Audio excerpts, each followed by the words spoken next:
have our very first guest. It's Maya with Capital Watch, and I'm here to give you the rundown on what's been happening in the Arizona legislature.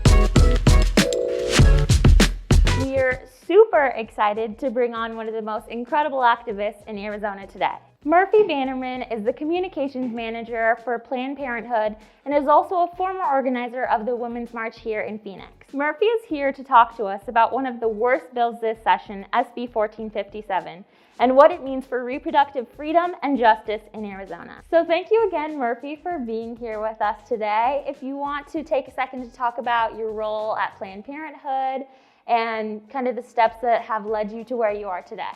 Thank you for having me on. I'm excited to talk with you about all the work that we're doing at Planned Parenthood right now. I joined Planned Parenthood earlier this year in January and was really excited to have the chance to be a bit more vocal about reproductive rights here in Arizona.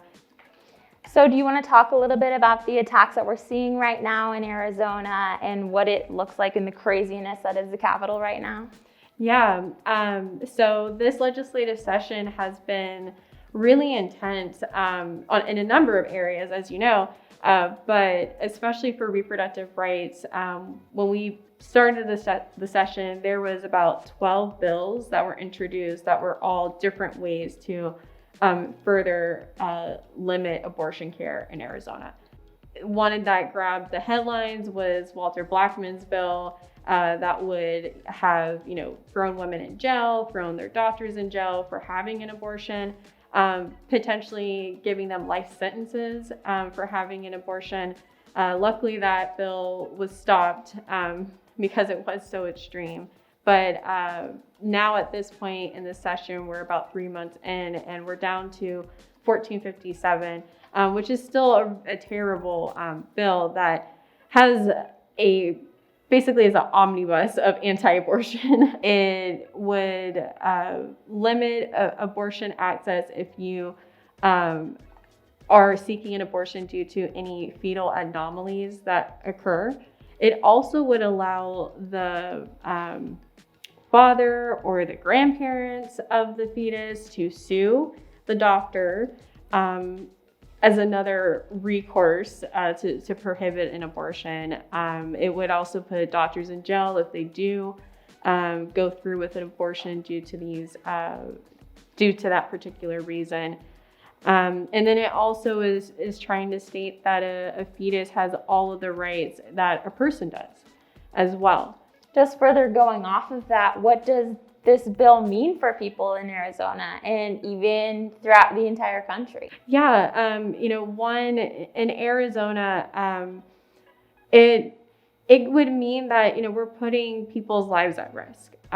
We're saying that if you are carrying a child and there are different issues going on, and your doctor who normally would give you the best advice that this is an unviable pregnancy, that it's unlikely the child is going to live if you continue forward, you may be putting yourself at risk. The doctor can no longer give you that advice because that would now be against the law. So you were kind of left on your own to figure out what you're going to do. Maybe you can go to a different state, maybe you can't. There's a lot of barriers for why people can't just simply, I'll just go across another state to get abortion.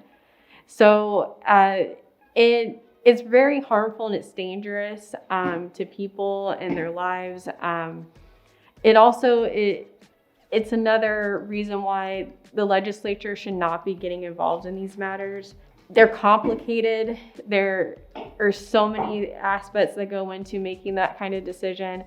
And these types of laws really just try and act as if it's just black and white. There's a lot of terrible implications for these bills, as we've seen.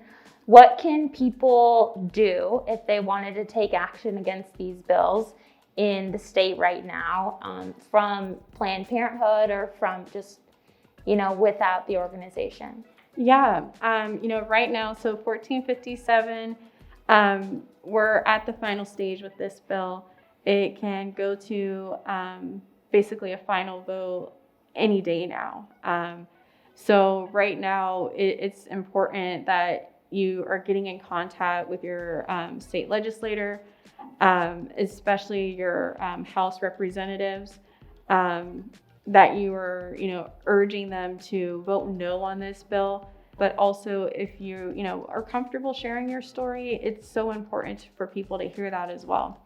And so, I will be, sharing the link as well for our action page that will have all the information of the phone numbers for the representatives and how you can call them. That's it for this week. Make sure to follow all of our socials for live updates on what's been happening at the Arizona Legislature this session. And make sure to go to progressarizona.org to sign up for our newsletter and for more updates than what we cover here.